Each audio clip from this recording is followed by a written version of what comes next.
Hello, thank you for joining us. First, I would like to present and introduce our participants, Mr.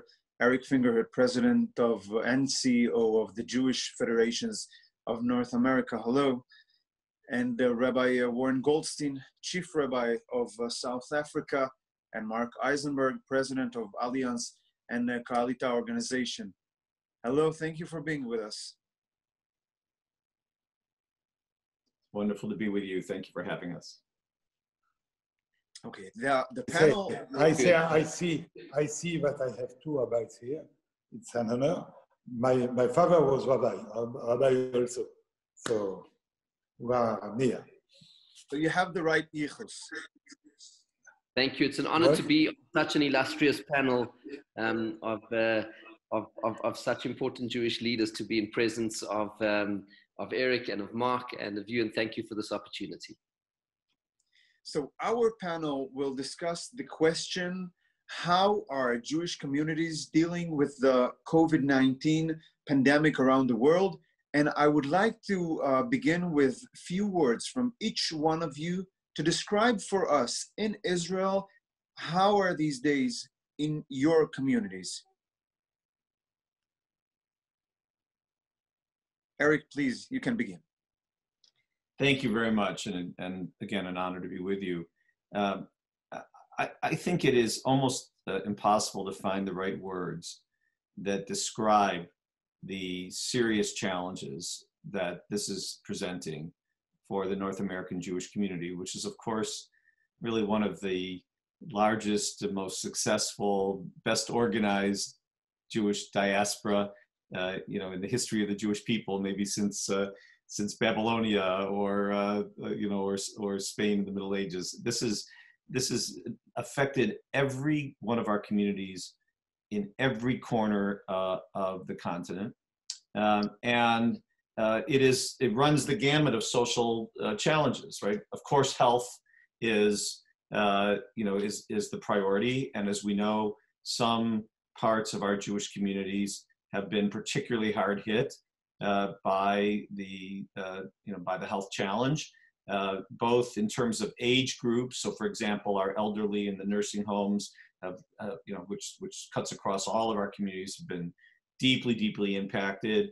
Others with pre-existing medical conditions have been, very seriously impacted. And then, of course, it's also been geographically located in some areas. New York City, which is the largest Jewish community outside of the state of Israel in the world, has been, was deeply impacted.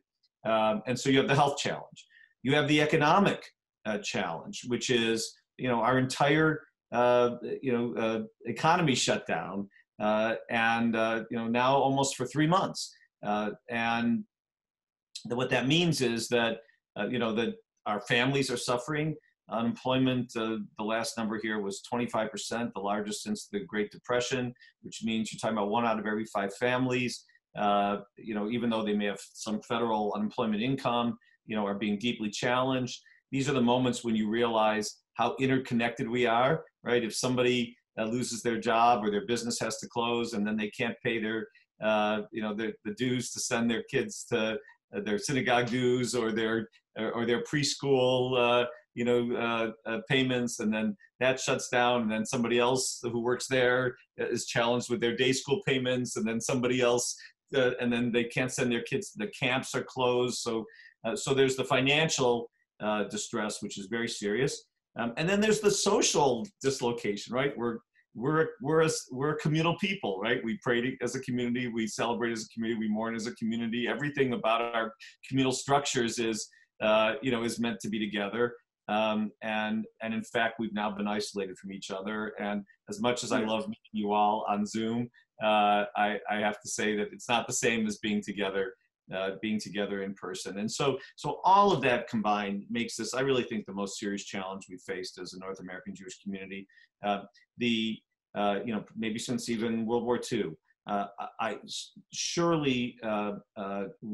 now, as you may have read, in America, we've had also some serious civil unrest that is the result of the terrible killing of George Floyd in Minneapolis, which is now spread across our cities. and people are taking advantage of that.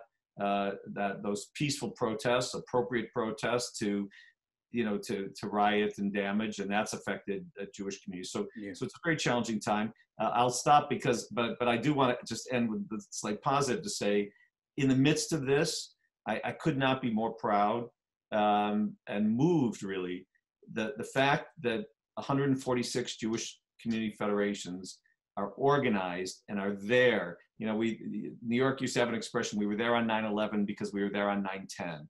The work year in and year out of building and sustaining community and the agencies and organizations of the community is why we've been able to sustain ourselves and support ourselves and lift ourselves up through this, and also support Jewish communities around the world. So I hope we'll have a chance to talk more about the response to it, which has been just in the greatest traditions of Jewish communal action, chesed, tzedek, and has really lifted us up every day. Thank you. You mentioned a few points that we will discuss them in the next 40 minutes. Mark Eisenberg, please share with us a few thoughts of your community in France. So, some numbers. In Israel, there are 7 million Jewish. In France, 500,000. In Israel, at this day, we have less than 300 deaths of virus. In France, we don't know exactly the number, but we think that we have 1,500 deaths of the Jewish community. It's been 5 times more in France than in Israel. And it's begin in Purim, because in Purim we don't understood the violence of the virus, and there was in the synagogues something nishte for Purim, and so and so. And it's a very bad situation with a lot of rabbis that are dead in France, and people important for the Jewish community. So the situation is very dramatic. So second point, it's the economic points. When we need to help, I don't know, 2,000 families during the year, now we need to help perhaps 4 or 5 times more with more money. To have, and the people have, as in US, economics troubles, and we receive less money from our donors. So we have a big problem with the virus and big problem, economic problems. I think it's in all the world the same position, but we see this in France. It's very obvious. Yeah. And obviously, every state and every city is dealing differently with this virus, but there are some common problems for every Jewish life and communities, no matter where they are. And Rabbi Goldstein, please tell us about them, the Jewish aspects of the coronavirus. I think what is remarkable about this global crisis is how we are all affected by it in different ways, but the fact is we, firstly, as humanity, every human being is going through this experience. So as members of humankind, we are all in this storm together. And then obviously as members of Am Yisrael, of the Jewish people, we also, so there are different Jewish communities, whether it be in North America, in France, in South Africa, in Israel, wherever it may be, there is a shared experience. You know, that otherwise in our different countries, there have been different moments of crisis, that one Jewish community may be going through an economic crisis, another one may be going through a political crisis, another one may be going through a crisis of anti-Semitism, different problems in different parts of the world. What is so unusual about the times in which we are living is the shared experience, and therefore it means that part of what we need to take from this is the lesson of Jewish unity and of Jewish solidarity, to stand together, to care for one another, the sense of shared responsibility for each other. I think that is so important. Of course, every country has got different experiences. From a South African point of view, just to share a little bit, Baruch Hashem, as a Jewish community, from a health point of view, and say thank God with tremendous gratitude and also with an awareness of continued vulnerability, because this crisis is not over. But President Cyril Ramaphosa, the president of South Africa, imposed a very hard lockdown very early on in the trajectory of the crisis. And as a Jewish community, even before he did so, we already closed our schools, we closed our shuls. We moved very quickly when the virus was in its very early stages, and we closed all of our communal institutions. And soon after that, the president imposed a hard lockdown on the entire country, which we're only coming out of now. As it starts to ease, it started easing from Monday of this week. And as a result, thank God, from a health and medical point of view, the Jewish community has been relatively unscathed. A few, and every person, as the Talmud says, one life is an entire world, and one person who loses their life from a disease is one too many. But Baruch Hashem, we've had very, very few cases of losses. Please God, and we daven that it should continue, because now we're moving in, as the lockdown is lifted, the economy went back. More than 8 million people went back to their work, to their places of work this week, and the shopping malls and the economy starting to open up, and that schools went back across the country, and also Jewish day schools in a phased way. So now begins a new chapter of it. But I think that from a medical point of view, thank God, we've been spared some of the harshness of this experience. We pray that continues, but at the same time, from a financial, economic point of view, the community has been hard hit, because the economy essentially has been non-functioning for the last 3 months. And then obviously from a spiritual point of view, our synagogues, our shuls are still closed. In fact, the president announced last week that places of worship could return. And there's been a major debate raging in the community about whether we go back to our synagogues yet, or we wait. Yesterday, I sent out a notification to the community that we are having a temporary moratorium on returning to synagogues, extending it by another 2 weeks. We're going to watch what happens in the country as it comes out of lockdown, and are going to take this very cautiously and very carefully. But these are very complicated decisions, and I know the Jewish communities around the world are all grappling with it. And that's the point that I began with, the sense of the shared responsibility and the shared experience is incredibly comforting, and also so beneficial. So I want to congratulate Makor Rishon on bringing us all together, because a forum such as this is the perfect place where we can share wisdom, share experience, share mistakes, and offer each other real support and love. And did you feel, you mentioned Kol Israel Chaverim, and did you feel, and I ask you all this question, did you feel that the state of Israel stood up for Jews in the diaspora? Do you think Israel should be there for you? We think that we are one nation, and we did need cooperation.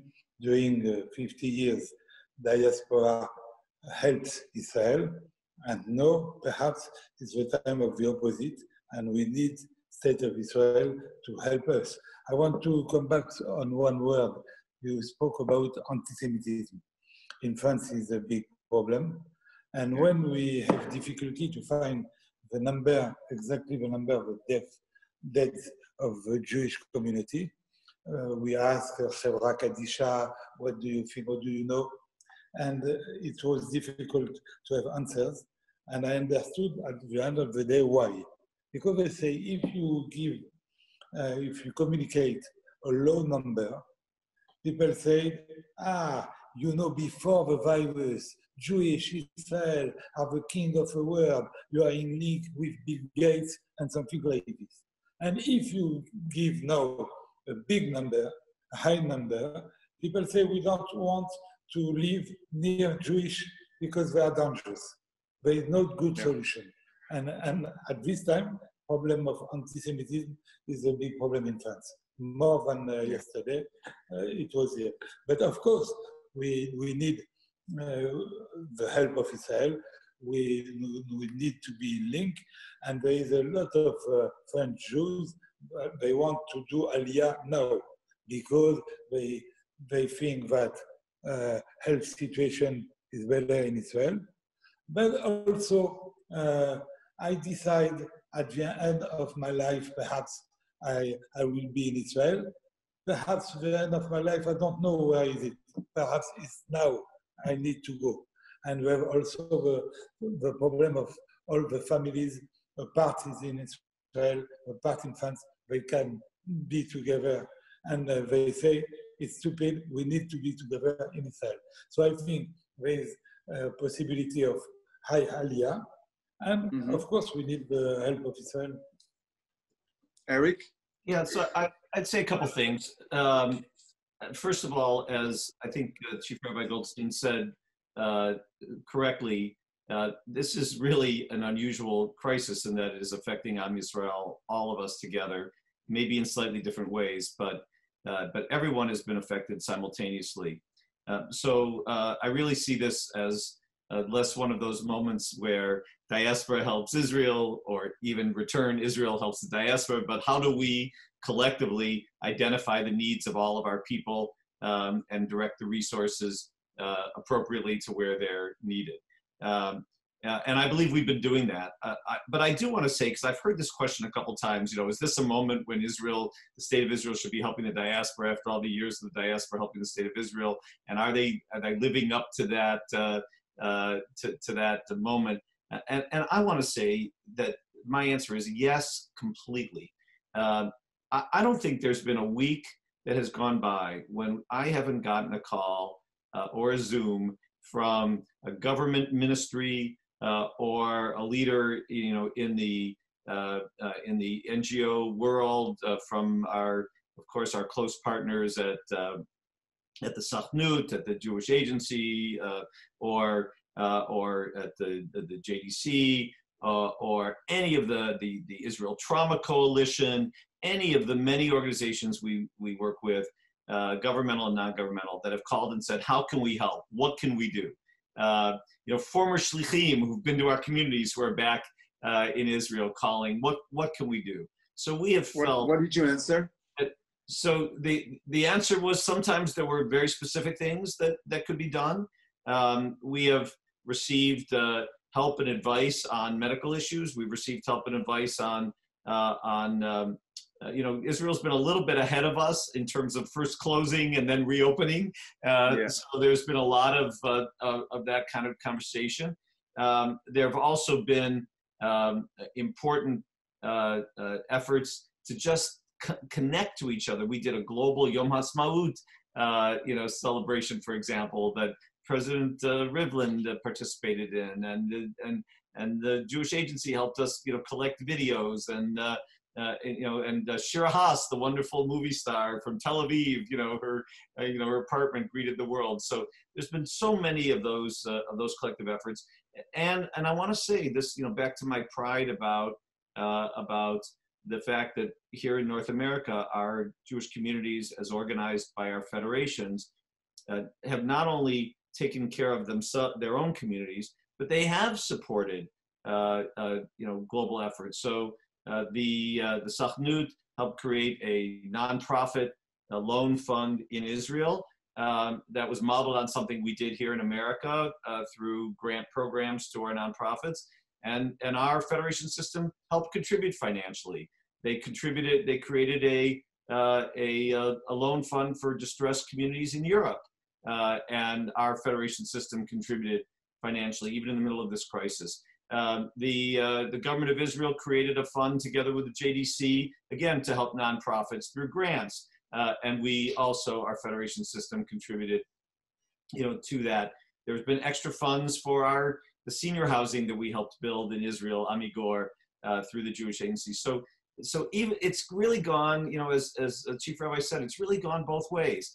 We've received help, we've given help, and the thing that I would like the listeners of this important conversation to know is that all of these relationships we've built up over the years, you know, we like to joke, we tease ourselves in the Jewish community. I mentioned in my opening remarks that we're probably the most organized Jewish diaspora in the history of the Jewish people.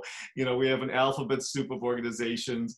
We tease ourselves about it. Sometimes we wonder, is it too much? You know, does it slow us down? But all of those relationships that have been created for so many years, professional relationships, nonprofit relationships, communal relationships, family relationships, have been brought to bear here to make sure that we're all in touch with each other, that we're all helping each other and supporting each other. It's been really remarkable. There's not been a minute that I have felt, or our leadership of the Federation system has felt distant from our partners in Israel, both in the nonprofit sectors, in the religious sectors, and in the government.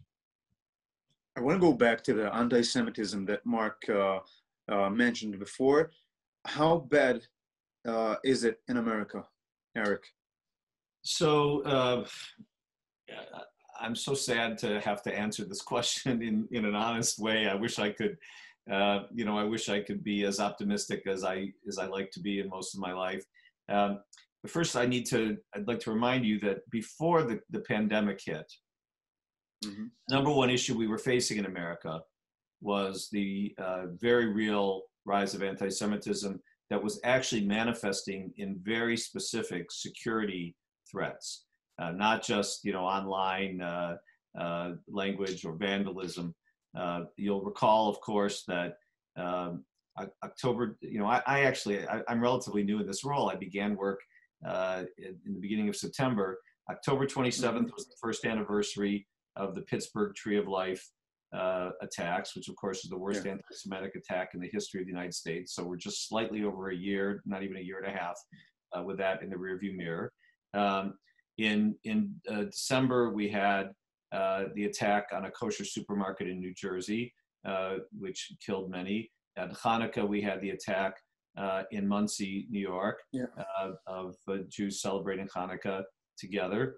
On January 4th, 25,000 people organized by the Federation in New York, UJ Federation in New York, marched across the Brooklyn Bridge because of the anti-Semitic attacks we'd seen not only in Monsey and Jersey City, but also in Brooklyn and Crown Heights and other places. Yeah. So this was on the rise. What happened during the 3-month quarantine is obviously it goes underground. But we've monitored the activity that's happening online, and we know that it's growing. And of course, we also know that historically, you know, in times of economic depression and social dislocation, which we are experiencing now in very dramatic, you know, ways, that these things tend to manifest themselves. So it's an area that we're very concerned about. You know, our federation system is on. Obviously, government is responsible for security, but of all people. But our federation system has organized in every community security committees and security efforts. We have a national organization called the Secure Communities Network that works with national law enforcement, the FBI, Homeland Security, et cetera.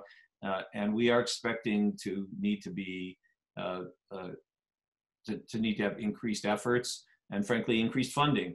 You know, for these efforts in the coming months.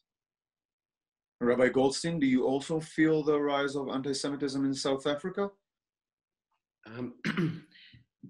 Baruch Hashem, you know, I think the rates of anti-Semitism and anti-Semitic incidents in South Africa over the years and continue, and that situation continues, have been relatively low in comparison to other places in the world. I think, you know, in proportionality, South Africa has amongst the lowest rates of anti-Semitic incidents in the world.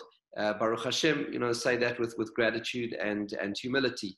I think that part of that is due to the fact that the ethos of the new South Africa, you know, which was born in 1994 of the new democracy. It was an ethos based on non-racialism. The motto of the country is unity in diversity. So there's a celebration of diversity, and that comes through very strongly in many things. So, for example, in any official state function, there will be, I will deliver a prayer on behalf of the Jewish community, together with my colleagues from the National Religious Leaders Council, representing the major faiths. For example, there was a National Day of Prayer on this last Sunday for Corona. I participated in that, obviously virtually, and for example, at the early stages of the lockdown, the president called a meeting with religious leaders, and I was part of all of the deliberations with my colleagues in the interfaith organization, together with the president, debating these kinds of issues. So there's space which is created for diversity, and it is celebrated. So thank God that is that has been a blessing. What has been, of course, a challenge over the years is the campaign of the international delegitimization of Israel, which manifests through BDS and other manifestations. And these organizations have targeted South Africa as a place to spread their poison, because they recognize that South Africa has the association, because there was the sanctions campaign against apartheid South Africa. Apartheid was unfortunately born in South Africa. That's the name. It's an Afrikaans word of separateness, apartheid. So and so they're trying to get the South African brand, so to speak, to endorse the accusations against Israel. And I wanted to use this occasion, as I try whenever I can, to say that, to accuse Israel of apartheid is anti-Semitic, and it is a deep insult to the victims of the real apartheid, because if everything is apartheid, then nothing is. And of course, it's a libelous accusation against the Jewish state, and it's something that, as a Jewish community in South Africa, and in my position, I've done a lot of work in the space to defend the reputation of the state of Israel. So in a certain sense, that anti-Israel campaign is a manifestation of anti-Semitism, but in the classic sense of how anti-Semitism is understood, thank God we have been spared that. But at the same time, I think it's very important that every Jewish community around the world fights the delegitimization of Israel, because that is a real and present danger to the state of Israel and to Jews all around the world, and is also a real threat to our mission of Kiddush Hashem, of sanctifying God's name in this world, and promoting values and being a light to the nations is the moral credibility of Am Yisrael, of the Jewish people. And so therefore, an accusation which is leveled against the Jewish state needs to be refuted, so that we can protect the reputation of Am Yisrael as the bearers of a message of morality and goodness to the world. Mark, I want to ask you about Aliyah. Some good friend of mine from France, from Paris, once told me that he will never escape from France. He wants to choose to live in Israel. And I want to ask you, is this the situation that you think that will be a good enough reason to come and live in Israel? Yes, as I said, I think there is more reasons for more Jewish to go to Israel. The problem is the people who are not prepared to go to Israel. They need some preparation, and sometimes they think, and one day they decide, and then when they want to go, they don't know the language. Here, the rules, they have no money, it's complicated. And for example, this afternoon, I was in a meeting with the new director of sisterhood, a Jewish agency in Paris in September, to speak how to reinforce the links between France and Israel for Aliyah, what we need, not only to have candidates to do Aliyah, but to do some successful Aliyah. do some Klita integration, good integration, because the only problem is not to go in Israel. But we heard last week a lot of demands of people. They say, we want now to travel and to go to Israel. Really, perhaps 2 times what we had last year. Eric, do you hear more people in America talking about making Aliyah, considering it than before? Yes, we do. You know, we work obviously, as I've already mentioned, and people know very closely. We have a long historic partnership with the sisterhood that is our lead, global lead on Aliyah, and spoke to Isaac Bougie Herzog just yesterday that the numbers are very dramatically up. Give us the numbers.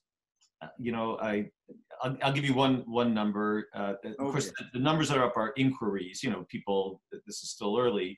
The organization that works with the sisterhood in North America is Nefesh B'Nefesh. They just had a virtual fair.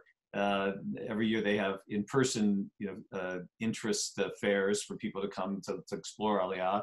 They had a virtual fair, and I believe they had something like twice as many people as they've normally had. Maybe 1,500 people participated in this virtual online activity, which may not sound like a lot of numbers, but it's it's a very big growth in interest. Look, the number one, I think you have countervailing factors.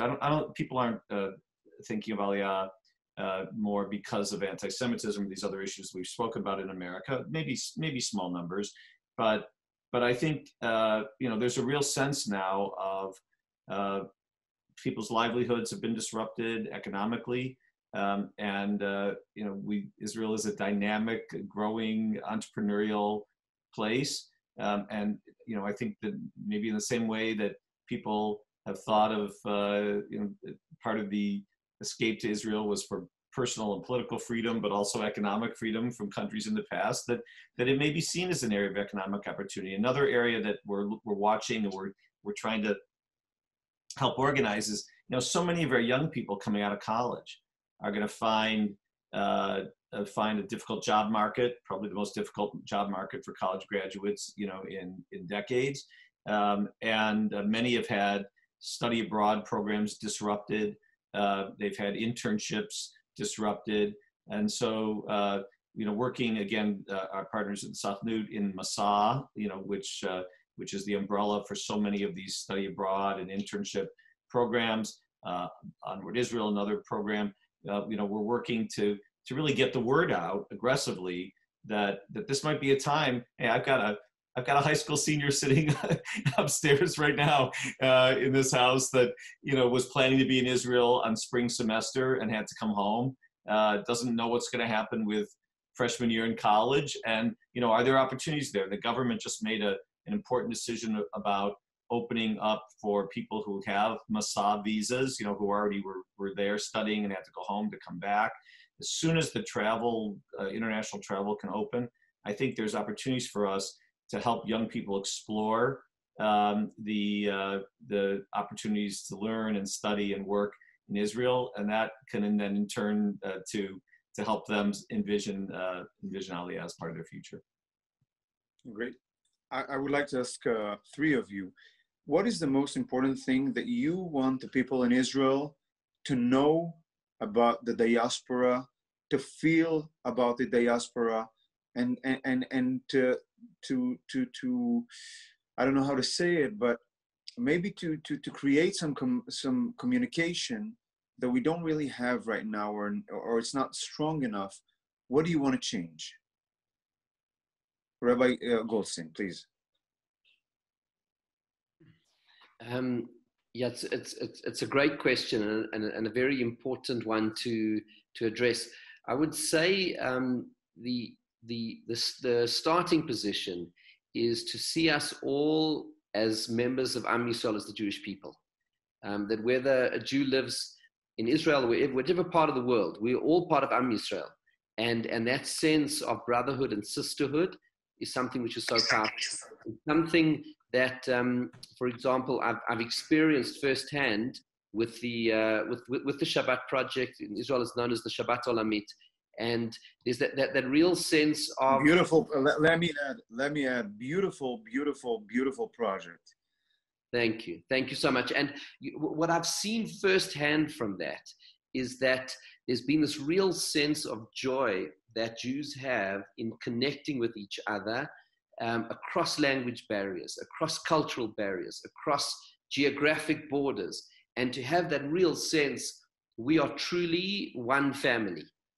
We are truly one family, and that to be B'nai Yisrael, to be the children of Israel, means we are part of Am Yisrael, one family, brothers and sisters together. And I think that is so important. It's not a matter of, you'd asked earlier, is the state of Israel doing enough? And I want to endorse what Eric said. It's not a question of who's doing for who. When you're in a family, you just look to help each other.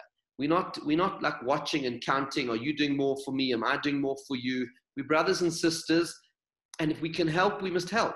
And if there's something my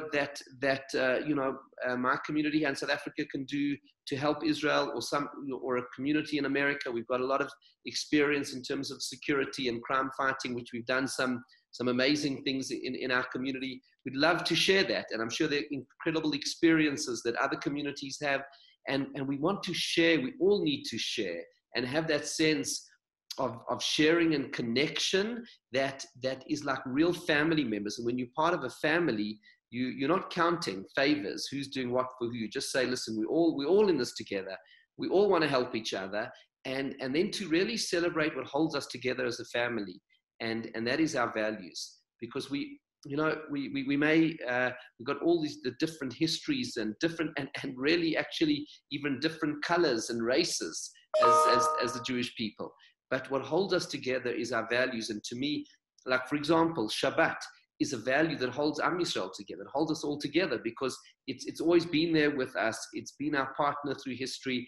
It's carried, and that's just one example of our values. And when we come together with around our values, and we care for one another, and we share responsibility, and we love, and we contribute, and we see as our destiny, a shared destiny, then we make the Jewish world stronger, more cohesive, more unified, and then we're able to make the entire world a better place. Because ultimately we must remember that Jewish solidarity does not exclude human solidarity.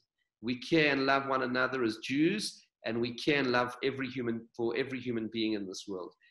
The Jewish family, it's closer. We love and we connect. But we have a responsibility as members of humankind, that we're all brothers and sisters. As the Mishnah says in Sanhedrin, is that when God created all humankind from one father and one mother, Adam and Eve, Adam and Chava, he was really saying we are all brothers and sisters.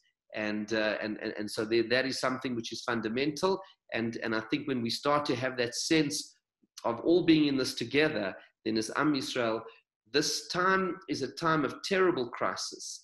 But moments of crisis can bring out the true character and nature of people. And it is an opportunity to emerge from all of this stronger, more unified, and ready for the future, hardened by our experiences, softened by our compassion, and ready to confront all of the opportunities and challenges that lie ahead. All we need to say is amen.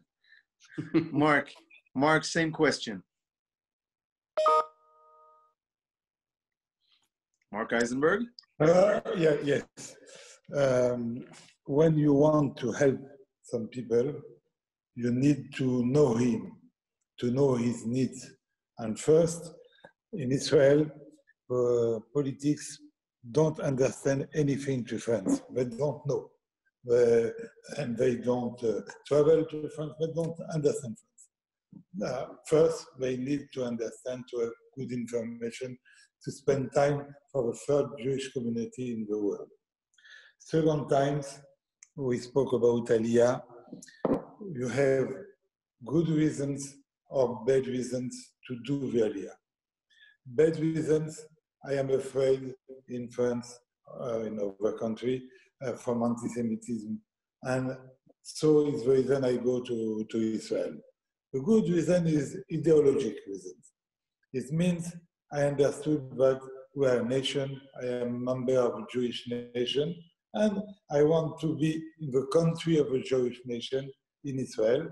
Even I am religious, not religious, but I am a member of this community. This is good reason. But for this, we need help in the education of our boys and girls. And we don't have all the resources in France. And I think we need some people that are coming to Israel to explain how beautiful is Israel, how beautiful is the Torah, the mitzvot, Judaism in general. We need this help. And the other hand, when some people took the difficult decision to do Aliyah, here we need also to help us in the integration. And I heard something like, when my grandmother came to Israel 50 years ago, she don't have any money, you don't need something. The world changed, and we need to help also. When HaKadosh Baruch Hu said to Abraham to go Lech Lecha in Israel, we say that he helps Abraham with 3 things, and one of the things is the money. The money he can lose if he don't do if he do this travel. He have no revenue during the long travel to go to Israel. If Abraham needs money to go from Ur-Kasdim and I don't know to Canaan to Israel, obviously French people, American people needs also the help of the state, but real help to go to do Aliyah. Beautiful, thank you, Eric. Well, I have little to add to Chief Rabbi's the beautiful sermon, or to Mark's drash. They're both right on point. The only thing I would add is that I think that the leadership that is represented on in this meeting, and that we then interact with, can go an additional step further, and that is to encourage all to work to build that unity, even sometimes when we have our disagreements. So I think, look, we have a tendency to, some government official is going to say something that's going to be offensive to certain groups of Jews, because that's what politicians do, right? And some college student here in America or organization is going to say something that's going to be offensive to to Israelis, because that's what college students do, right?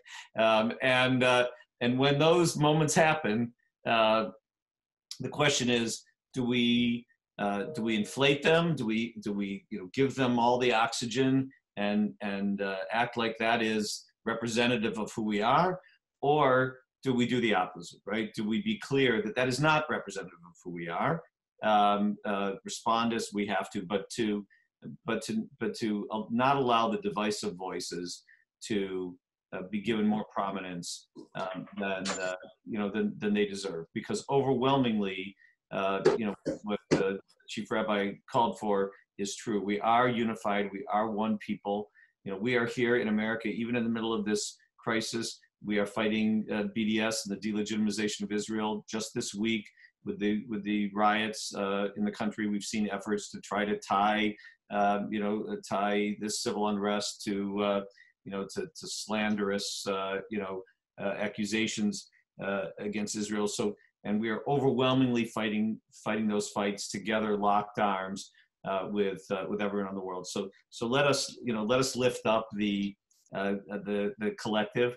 The power of all of us together is demonstrated by 4,000 years of Jewish existence, even in the face of crises much worse and tragedies much worse than this has befallen our people. So the more unified we are, the stronger we're going to be. One of my great teachers taught me that one of the teachings of the Baal Shem Tov was we should love God even if we can't possibly comprehend all of what God is. We should love Torah even if we're not going to understand every word of Torah. And we should love all Jews even if we don't understand all of them or who they are or why they said what they said or why they did what they did. So this is really a moment for us to emphasize that which unifies us, and then to act together, because the power of our collective, I've seen it in North America these last few